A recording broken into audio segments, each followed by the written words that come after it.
Nowadays, Forano's lavender fields attract large numbers of visitors to the region.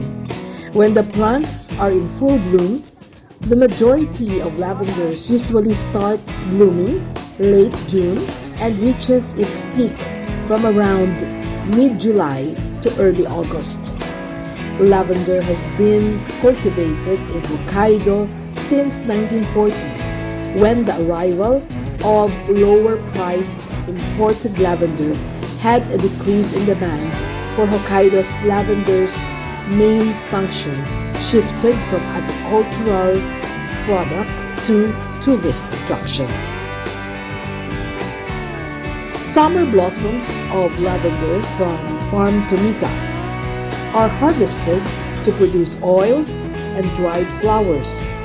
Lavender oils are used as fragrances for cosmetics such as perfumes and soaps and candles.